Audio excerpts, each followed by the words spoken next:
नमस्कार बच्चों, triangle maths academy YouTube channel पर आपका स्वागत है। आज हम पढ़ेंगे कक्षा 10 की प्रश्नावली 2.3 का तीसरा सवाल।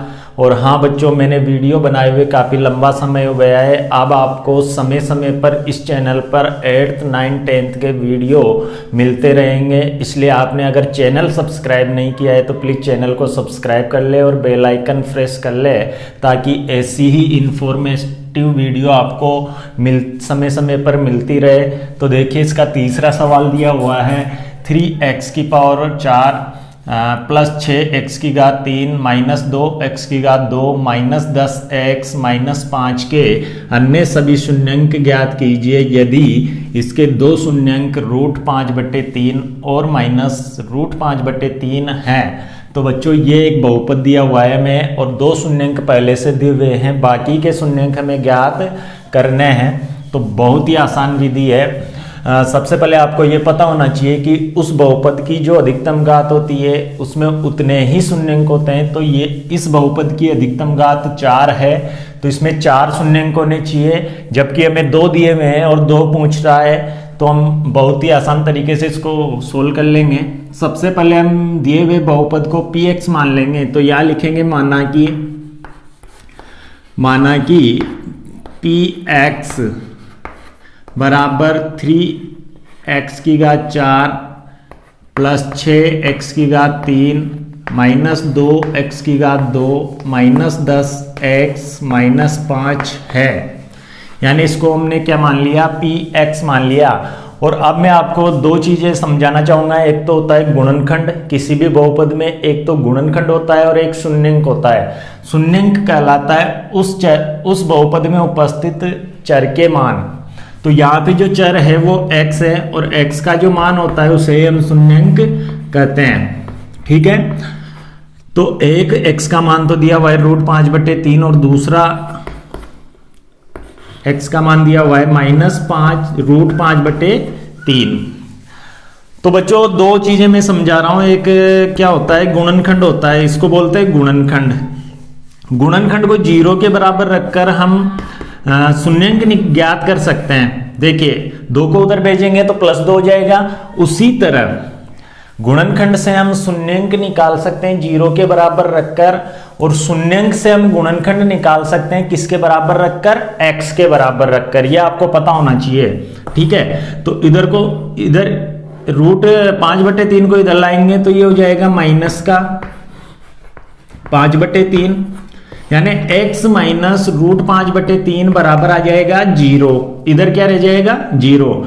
ठीक इसी प्रकार अगर इसको भी इधर लाएंगे तो x प्लस √5/3 हो जाएगा और बराबर में आएगा 0।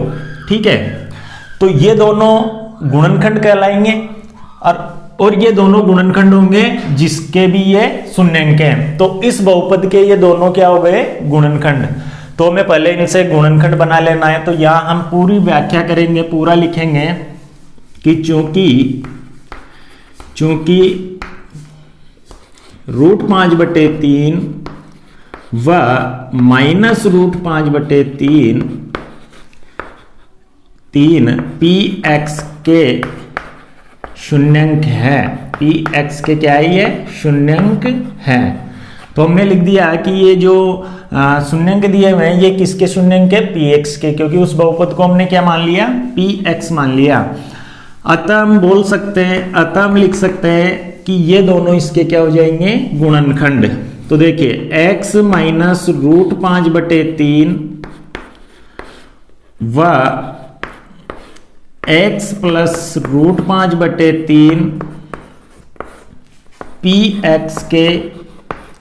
px के गुणनखंड होंगे। अब इन दोनों गुणनखंडों को हम गुणा कर एक बहुपद लेंगे जो भी इस बहुपद का क्या होगा, गुणनखंड होगा। तो समझिए, इन दोनों गुणनखंडों को हमें गुणा करना है। x माइनस √5/3 को ब्रैकेट x प्लस √5/3 से गुणा करना है, और गुणा करने के बाद जो आएगा वो भी इनका क्या होगा, इस बहुपद का एक गुणनखंड होगा। तो इनको हम बहुत ही आसान तरीके से गुणा कर लेंगे। वैसे तो आप x को दोनों पदों से, फिर -√5/3 को दोनों पदों से गुणा कर कर भी गुणा कर सकते हो, लेकिन वो विधि बड़ी हो जाती है। तो यहाँ पे एक फॉर्मूला लगा सकते हैं हम कि यहाँ पे दोनों जगह x आ रहा है, यहाँ पे दोनों जगह √5/3 आ रहा है। तो इसके अंदर लग जाएगा a - b और a + b। यदि दो मान एक माइनस के अंदर आ जाए और एक प्लस में आ जाए और दोनों क्या हो, आपस में गुणा हो, तो a² - b² बन जाता है।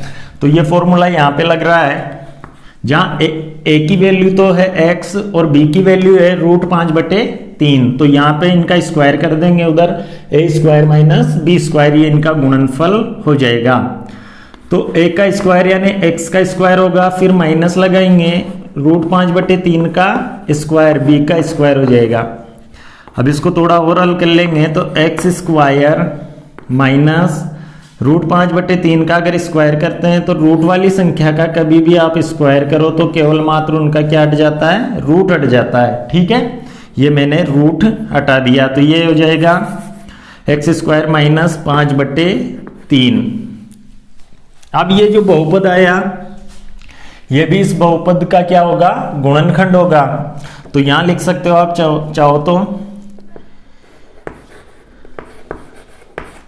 x² - 5/3 px का एक गुणनखंड है। अब गुणनखंड होता है तो किसी भी बहुपद का अगर कोई बहुपद गुणनखंड होता है तो उसमें भाग देने पर क्या आता है, शेषफल तो शून्य बचता है और भागफल आता है। ठीक है, तो उस भागफल के फिर टुकड़े करके हम क्या निकाल लेंगे, शून्यंक निकाल लेंगे अभाज्य गुणनखंड विधि से। तो हम इस बहुपद का भाग देंगे किसके अंदर, px के अंदर, यानी इस बहुपद के अंदर। तो देखिए अब हम भाग देंगे, तो 3x⁴ plus 6x⁴ -2x⁴ -10x -5 के अंदर भाग देना है हमें x² - 5/3 का। देखिए इनका भाग देना मैंने सिखाया हुआ है, पिछले वीडियो आप देख सकते हो, बड़े आसान तरीके से समझाया है। इसका आगे का पद देखते हैं और इसका भी आगे का पद देखते हैं। देखिए यहाँ पे x की घात आ रही है 2, जबकि यहाँ x की घात आ रही है 4 और साथ में 3 गुणांक भी आ रहा है। तो गुणांक से तो हम गुणा कर देते हैं, यानी 3 से गुणा कर देंगे। इस पद को ऐसा पद बनाना है, तो ऐसा पद बनाने के लिए आप एक तरीका है शॉर्ट, इसके अंदर आप इसका भाग देख के देख सकते हो भाई कितनी बार भाग जाएगा, वो पता चल जाएगा तुम्हें। x⁴ 2 है और यह x⁴ 4 है, तो x⁴ 2 रह जाएगी और 3 तो रहेगा ही रहेगा। तो 3x² से गुणा कर देंगे इस पूरे पद को, तो ये इसके बराबर आ जाएगा। तो मैंने 3x² से गुणा कर दिया। देखो अब इन दोनों पदों को इससे गुणा कर कर यहाँ लिख देंगे। x² को अगर 3x² से गुणा करेंगे तो 3 एकम 3 आएगा और x की घात 2 है दोनों पे, तो घातें क्या हो जाती है, जुड़ जाती है। तो x की घात 4 हो जाएगी। फिर यहाँ पे माइनस का है और ये प्लस का है तो माइनस लगेगा। 5/3 को 3x² से गुणा करेंगे तो इस 3 से ये 3 कैंसिल हो जाएगा, यानी 5x² आएगा। तो यहाँ पे हम लिख देंगे 5x²। ठीक है, देख लो, ऐसे कर सकते हो आप चाहो तो साइड में। इससे अगर गुणा करेंगे तो 3 से 3 कैंसिल हो जाएगा, 5x² से गुणा होकर 5x² हो जाएगा। ठीक है, आपको ऐसा कर लेना है। अब आगे देखिए, अब घटाएंगे इनको तो चिन्ह चेंज हो जाते हैं नीचे वाले सभी पदों के। तो ये प्लस का है तो इसका हो जाता है माइनस में, और ये माइनस का है इसका हो जाता है प्लस में। अब ये दोनों तो समान पद है, एक प्लस में और एक माइनस में है, तो ये तो कट जाएंगे। एक जैसे पद होने पर माइनस प्लस में हो तो कट जाते हैं। ठीक है, अब इधर देखिए 6x⁴ आ रहा है, जबकि यहाँ 5x⁴ 2 है, तो ये इसके जैसा पद नहीं है, यानी ये दोनों समान पद नहीं है। तो x² वाला पद में ही इनको जोड़ेंगे या फिर घटाएंगे। तो आगे वाला 6x⁴ वाला पद है, तो इसको तो फिर ऐसा का ऐसा ही उतार देंगे। चिन्ह का विशेष ध्यान रखना है, प्लस है तो प्लस ही रखना है। अब देखिए 5x² में अपन ये प्लस का है और ये माइनस का है, इस वजह से प्लस का बचेगा, घटेगा, दोनों अलग अलग चिन्ह होने पर घटते हैं, ध्यान रखना। एक प्लस में हो और एक माइनस में हो तो फिर घटा के लिखना है। 5 में से अगर 2 गया तो 3x² बचेगा, तो यहाँ पे प्लस का 3x² बच गया। बाकी पद ऐसे कैसे उतार देते हैं, 10x माइनस लगा के ऐसा कैसा उतार देंगे, 5 को भी माइनस लगा के ऐसा का ऐसा उतार देंगे। अब इस पद को 6x³ बनाना है, तो 6x³ में इस पद का भाग दे सकते हो, x² का भाग देंगे तो यहाँ 6x बचेगा। क्या बचेगा? 6x। अब 6x से गुणा कर देंगे इसको ताकि ये इसके बराबर बन जाएगा। अब 6x को अगर x² से गुणा करेंगे तो ये बन जाएगा 6x³। ये माइनस का है और ये प्लस का है, 3 से ये 2 बार कटेगा, 2 को 5 से गुणा करेंगे तो प्लस का माइनस का, प्लस माइनस का 5 दूना 10x आएगा। ठीक है, 3 से इसको 2 बार काट दिया, 2x बचेगा। 2x को अगर 5 से गुणा करोगे तो 10x आ जाएगा। अब फिर वही करेंगे जो यहाँ पे किया था, यानी दोनों को घटाएंगे। ये प्लस का है माइनस और ये माइनस का है तो प्लस। अब ये तो कैंसिल हो गए। अब इसको x वाले पद में जोड़ना है, तो देखिए यहाँ पे -10x है और यहाँ पे प्लस का 10x हो गया चिन्ह चेंज होने के बाद, तो ये दोनों भी आपस में कैंसिल हो जाएंगे। अब यहाँ इनको ऐसा कैसा उतार लेंगे, 3x² माइनस 5 का 5। अब इसको ऐसा पद लाने के लिए x² का भाग देंगे इसमें, तो x² से x² कट जाएगा, क्या बचेगा 3। तो यानी कि 3 से गुणा करके यहाँ लिख देंगे, यानी 3 बार जाएगा भाग, तो 3x² हो जाएगा गुणा होके, माइनस प्लस माइनस 3 से 5/3 को गुणा करेंगे तो 3 से 3 कट गया, क्या बचेगा 5। फिर वो ही चिन्ह चेंज करेंगे दोनों के, ये भी कट गया, ये माइनस में ये प्लस में, तो ये भी 0 हो जाएगा, यानी लास्ट में बचेगा 0। और बचता भी 0 ही, क्योंकि गुणनखंड तभी होता है जब शेषफल क्या बचे 0। अब देखो इसका भाग देने पर ये नया एक गुणनखंड आ गया, ये भी इस बहुपद का क्या होगा गुणनखंड। तो हम इस px को ध्यान से समझना, मैंने इस पूरे बहुपद को px से दर्शा रखा है।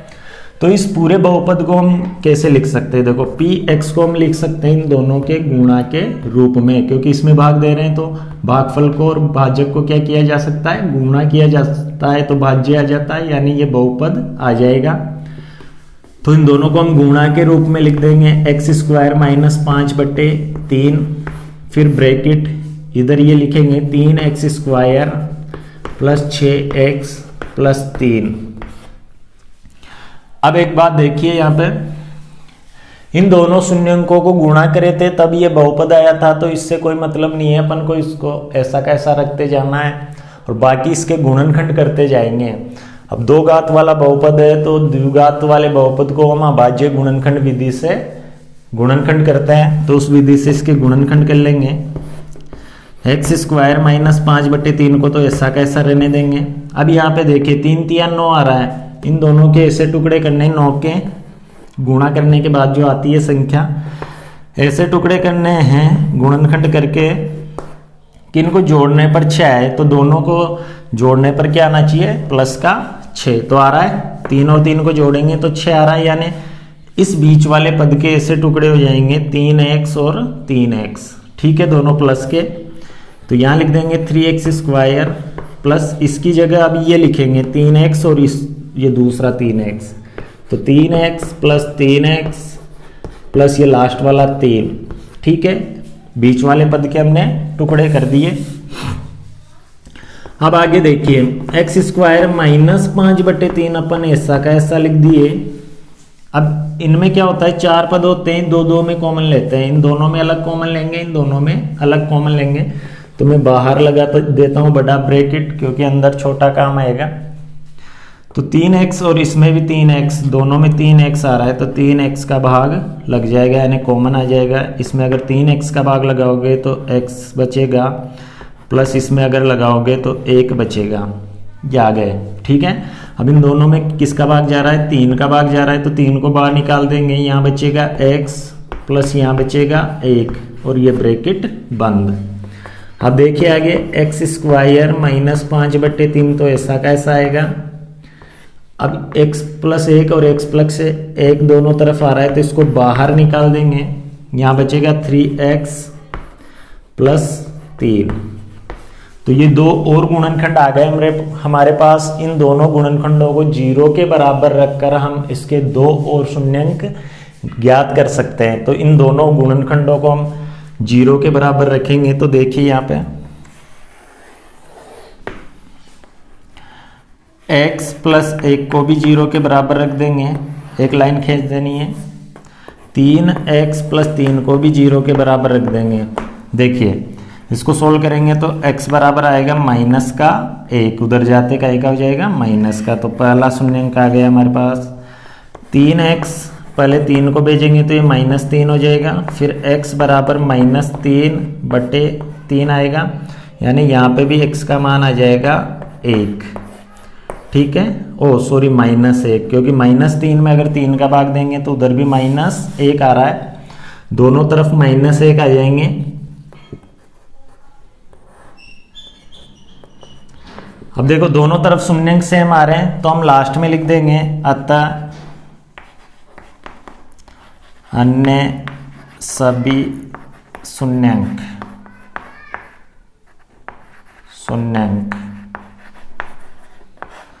तो सभी शून्यंक लिख देंगे। पहले तो इन दोनों को लिख देंगे जो पहले से दिए हुए थे, 5/3 कोमा -√5/3, फिर ये वाला -1 और फिर ये वाला -1, ये अपना आंसर हो जाएगा।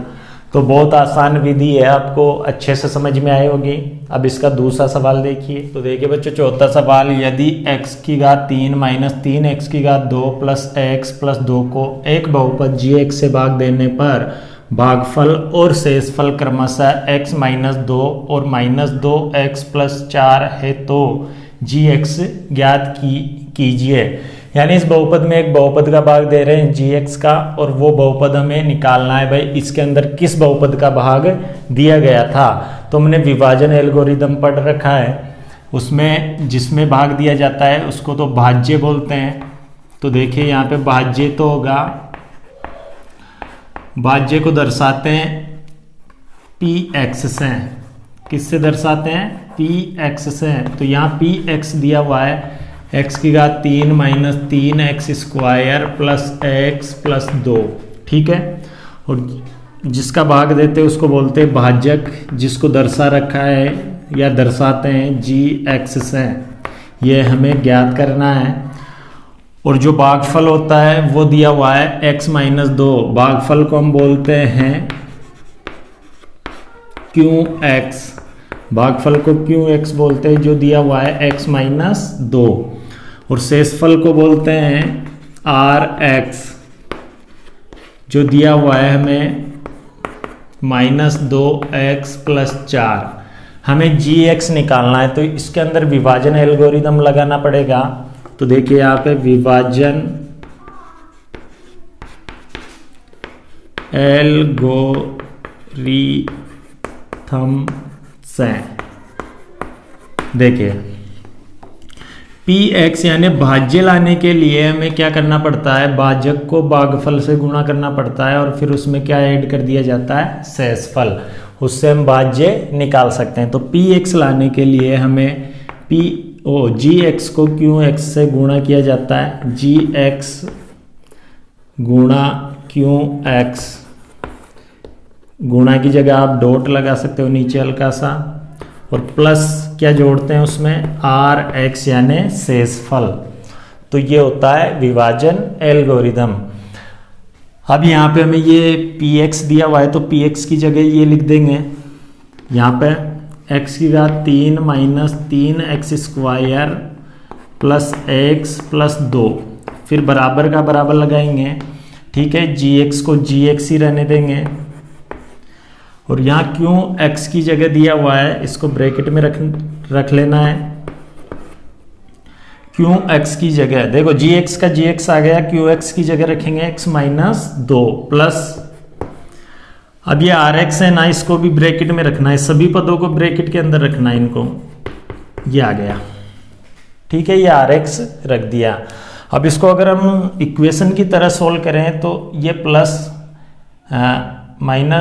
प्लस ब्रैकेट -2x+4 है, इस पूरे बहुपद को इधर लाएंगे तो ये हो जाएगा माइनस का। ठीक है, तो उसको इधर ला रहा हूं मैं पक्षांतरण करके, तो x की घात 3 -3x² प्लस x प्लस 2, ये तो ऐसा का ऐसा, इसको इधर लाएंगे तो माइनस लग जाएगा और ब्रैकेट के अंदर आएगा -2x+4 बराबर इधर बचेगा x का gx और x -2।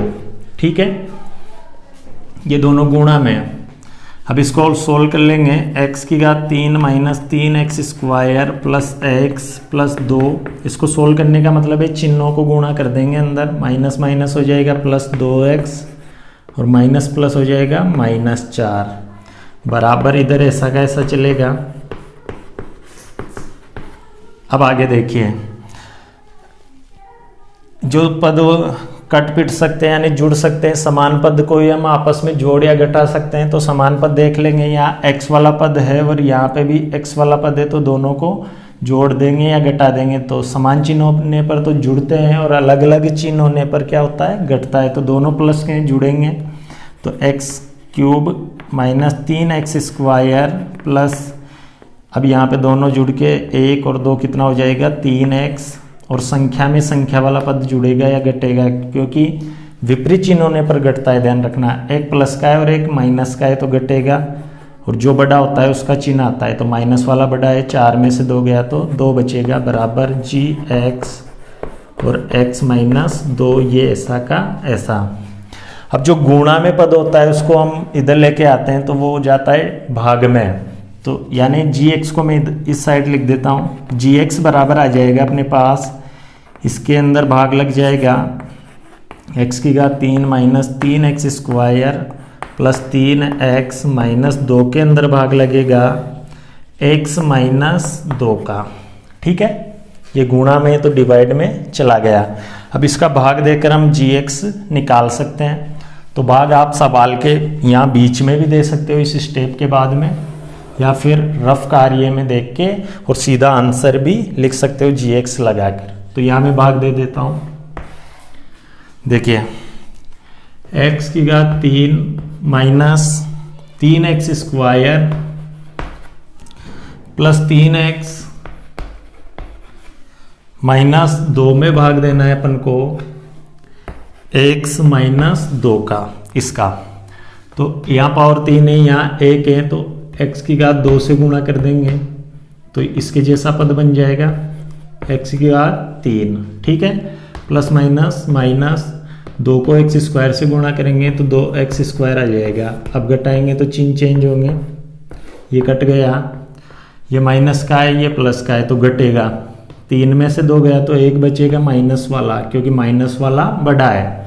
तो एक x² प्लस 3x ऐसा कैसा उतार दो, ये दोनों तो घट गए, और इसको ऐसा कैसा और इसको भी ऐसा कैसा उतार देंगे। अब हमें लाना है x को -x² लाना है, तो पहले माइनस से गुणा करना पड़ेगा, इस तो माइनस का आएगा तब, और x की घात 2 लाना है, यहाँ 1 है तो x की घात 1 से गुणा कर देंगे तो प्लस माइनस तो माइनस x² आ जाएगा, और यहाँ माइनस माइनस हो जाएगा प्लस, 2 को x से गुणा करेंगे तो 2x आ जाएगा प्लस का। चिन्ह बदलते हैं घटाते समय, ये प्लस का और ये माइनस का हो जाएगा, ये तो पूरी तरह कैंसिल, 3x में से 2x गया तो प्लस का 1x बचेगा और इधर 2, और 1x को x ही लिखना। ठीक है, अब इसका भाग देंगे तो देखो इसके जैसा ही आ रहा है, तो प्लस 1 से गुणा कर देंगे तो इसका जैसा आ जाएगा। 1 को x से गुणा करते हैं x, -2 से गुणा करते हैं -2, क्योंकि 1 को किसी भी संख्या से गुणा करेंगे ना तो वही संख्या आती है जिसको आप गुणा कर रहे हो। तो चिन्ह चेंज होगा, माइनस और ये प्लस, इधर भी कट गया इधर भी कट गया, 0 आ रहा है। इस भाग विधि को आप सवाल के बीच में करके और जब भी आंसर दे सकते हो, तो gx बराबर आ जाएगा, या नहीं करना चाहो तो वो रफ में भी हो सकता है। इसका भाग देने पर ये आया तो ये अपना gx हो जाएगा, x² - x + 1, ये अपना आंसर हो जाएगा। ठीक है, तो आपके समझ में आ गया होगा। अब इसका पांचवा सवाल देखिए।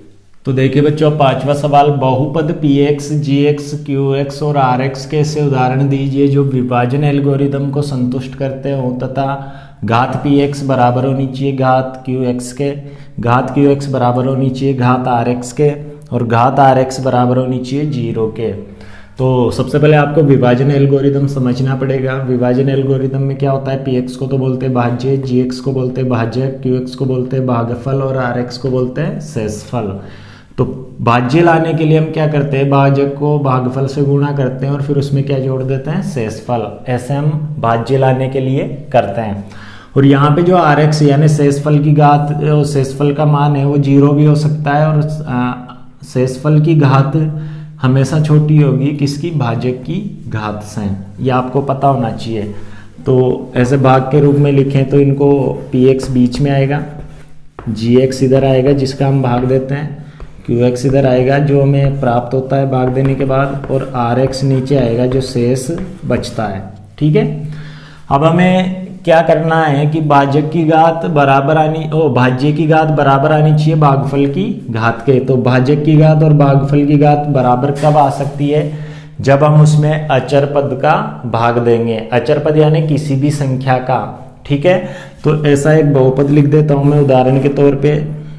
ऐसे आप बहुत से उदाहरण दे सकते हो, जैसे 4x² है और प्लस 7 है।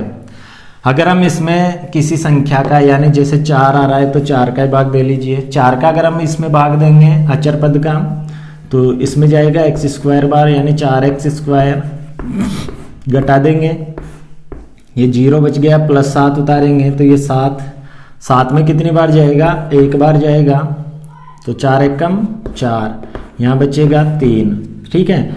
तो x² प्लस 1 बार जा रहा है। अब इसकी घात और इसकी घात सेम आ रही है या नहीं आ रही, यानी भाज्य की घात भागफल की घात के बराबर कब आएगी, जब हम उसमें अचर पद का भाग देंगे। अब किसी भी अचर पद का भाग दे सकते हो, इसको बोलते हैं अचर बहुपद। तो यहाँ पे px का मान तो आ रहा है 4x² प्लस 7, हाँ gx आ रहा है 4, qx आ रहा है x² प्लस 1 और शेषफल बच रहा है यानी rx 3।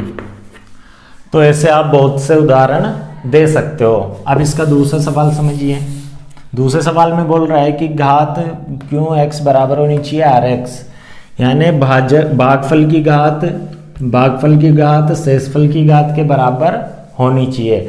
तो मैं आपको थोड़ा सा लॉजिक समझा देता हूं कि भागफल की घात शेषफल की घात के बराबर कब होती है, जब हम किसी x की पावर 3 प्लस 2x की घात 2 प्लस 5x प्लस 3, अगर हम इस बहुपद में बड़ी और छोटी घात को छोड़ दें और बीच वाली घात है x², इसका अगर हम भाग दे दें तो इतनी घात वाले बहुपद का, इसका नहीं इतनी घात वाले बहुपद का, तो x² का, जैसे मैं 2 घात वाले बहुपद का ही भाग दे दूं तो इसमें अगर भाग देंगे ना तो भागफल की और शेषफल की घात सेम आएगी। देखिए कैसे, ये लाने के लिए इसमें जाएगा x बार, x की घात 3 आ जाएगी, घटाएंगे तो 0 बचेगा, प्लस 2x² उतार देंगे और प्लस 5x और प्लस 3 उतार देंगे।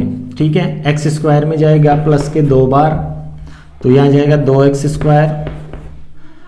ठीक है। अब इनको घटाएंगे तो ये घट गया, अब बचेगा 5x प्लस 3।